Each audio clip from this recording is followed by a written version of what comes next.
Welcome back for week number 10 in AP Research. This week we're going to start looking at research methods because we're rapidly approaching that point when we need to know what you're going to do.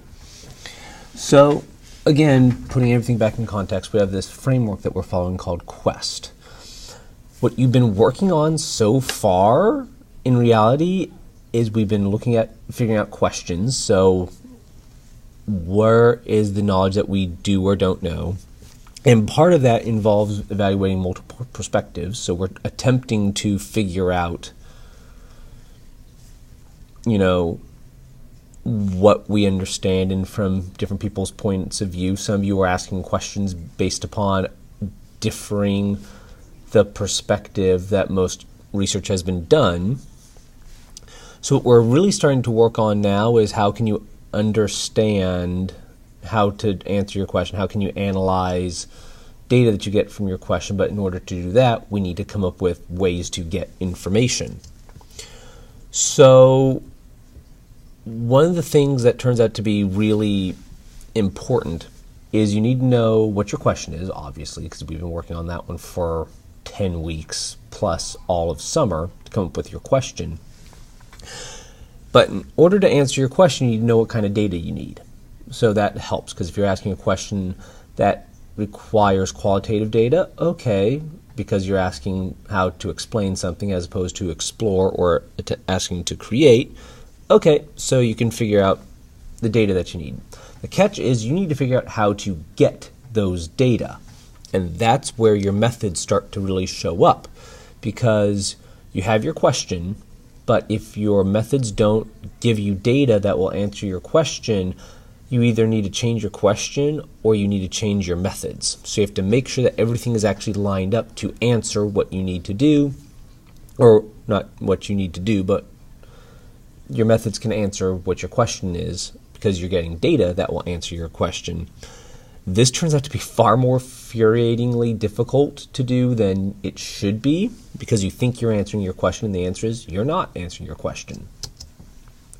So again, you had three different approaches to whatever your question is. So you're either trying to explain or you're trying to explore something. So is there a relationship between, or what is the relationship between? You're trying to explain. So in a sense, you're coming up with a hypothesis. So here's why this pattern seems to be there. Or you're trying to create something. So you're going through some type of journey, and it's the journey that matters in order to end up generating some type of product. Each of those is a valid approach. It's just a matter of making sure that it's matching the questions. So if you're asking a why question, then explore isn't going to be, or an exploring option isn't going to be particularly good. If you wish to know what it actually would be like to train for a marathon and document what it would be like, given how you've never run a quarter mile in your life, which would be a create, well, sitting there and saying, okay, well, I'm going to measure all sorts of factors about me, well, that's not matching what you're trying to do. So you have to make sure that you're keeping your approach needs to match your question, which needs to match your methods. The thing is, each of your disciplines are different, which means you need to keep in mind each one tends to move in a certain type of data that it collects. So it tends to either be qualitative or quantitative, or it could be mixed methods. This figure here is just a generic one because you could always find exceptions to this. So like some of the sciences, it says it's quantitative, but there are cases where science uses qualitative. It says that humanities are qualitative, but there are perfectly valid cases where it's going to be quantitative. Social sciences, it's a mix because it depends on which version of social science you're talking about. Arts, totally different phenomenon. But you need to know kind of here's the general pattern of what exists in my specific discipline, because it might be easy to go down a certain type of research approach. So maybe humanities are better at the explains, but that doesn't mean, and you're going to find lots of examples of that, doesn't mean that you can't do an explore. It just, you might need to do a little bit more soul searching when you're trying to come up with your methods. So again, just to refresh you, if you're going for a qualitative approach, it's a nice way of saying, I want to deal with numbers, I want to deal with statistics. If you have no statistics, I'm not sure what to say with your quantitative data. So with your Explore, if you're not coming up with things that are actually tangible number-wise, and you can justify why your numbers are valid, I'm not sure what to do. If you're going for qualitative, so let's explain things, there actually turn out to be all sorts of methods that you can do. And obviously here turns out to show you a few of them. I followed a phenomenalistic approach in my particular master's degree, which is you're trying to explain how this one particular thing happens. So what are the conditions that allow for fill in the blank based upon what you're seeing from other people's information. But there are other versions where you're like trying to verify this particular train of thought, or you're conducting a case study, or you're doing action research, meaning here's what I want to change, let's see how it actually happens, blah, blah, blah. Art's a different story altogether because art is different. And I went hunting online, I was having a lot of failure, and then I found this video.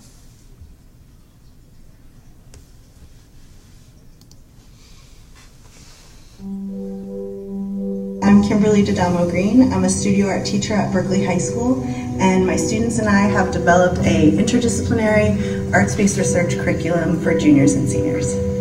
The class is shaped around the pedagogy of arts-based research, which is basically the idea that big interdisciplinary topics can be explored deeply through the lens of art and artistic practice. So my investigation is mostly about genetics and how it influences our identity. My investigation is an exploration of my obsession with skateboarding. My investigation is reflecting on painful experiences in order to heal. I'm investigating monsters. My investigation is the different states of mind at different stages in youth. So my investigation is superheroes and how they reflect and represent society. One of the things that's interesting about this class is that we can't find another class that's like it in the world. Students design their own course of study, so they are immediately engaged at their own level. There's a lot of emphasis on metacognition and learning about learning. A great thing about this class is that it teaches you ways of thinking. So you can take those ideas that you learn in this class and then apply them in actual action in your other classes. The curriculum was collaboratively designed by my students and I over the past 9 years, with input from Dr. Julia Marshall at San Francisco State University School of Education. So my environmental science class that I took last year and my biology class that I'm in this year have a lot of overlapping kind of subjects with the research that I've been doing for my art. Really, what I study and what I research around monsters ties into everything, because I'm learning about cultures in like the ancient world that I'm studying in history classes. I'm learning about, for other kinds of monsters, I'm learning about diseases that I'm studying in anatomy and in biology. I'm learning about cruel dictators that people often call monsters that I'm studying in my history class. In addition, there's a level of discipline maturity that you have to have, you know. You can't just go into a class and like draw a picture. You have to know what ideas are behind that picture that you draw. The workbook really is our kind of like a window into our mind. It's what we're thinking about, what we've researched, the process that we took to make our art. I love the transformation of students to artists. I really think we are developing a new way to teach art at the high school level.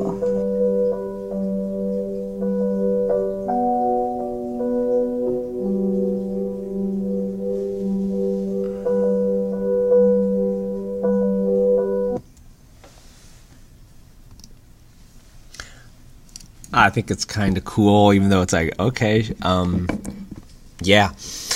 So one of the things that they noted was how they had a notebook and they were kind of documenting their thoughts as they were going through. I wonder if that sounds like anything that you all are being asked to do. Anyway. So you should be working on a whole bunch of stuff right now, and I'm aware that you all are getting stressed, because there's a lot of stuff that are suddenly happening, and this class started off kind of slowly, But suddenly it's oh, okay, this is getting real, and I have not been managing my time well because I want to just apply to college and then I'll move on. Except that getting a bad grade in high school, regardless of the class, will kind of de-enroll you from college immediately. But that's a different story for a different time. So we have all these things that are going on right now. You should have an initial question. So you had your ideas to what you want to deal with. You should basically be done or pretty darn close to being done with that annotated bibliography because I'm going to be collecting it soon. You should have your research question, which you derived from your annotated bibliography. So now we are moving into let's start really doing some research. So you should start, once you have your research question, you should start having ideas as to how you think you're going to answer it and what type of data you're going to gather. Once you know what you want to do and how you're going to gather those data, which also will help if you start to think about how am I going to analyze those data. That's when you start figuring out your IRB. So getting that massive document, which you will not pull off in 30 minutes because there's a lot of stuff to fill in. Starting to fill that thing out and starting to write your initial inquiry proposal. So what are you going to do? Because once you start having those things, now it all gets approved, life is good. Now it's time to start doing your research. And that's going to be the next major hurdle of frustration. Frustration hurdle number 1, come up with your question. Frustration number 2 is get through the legally required parts. And now get started. So where are you in all that? Hopefully you're in the parts that say drafted. And if not, you're going to want to start moving there soon.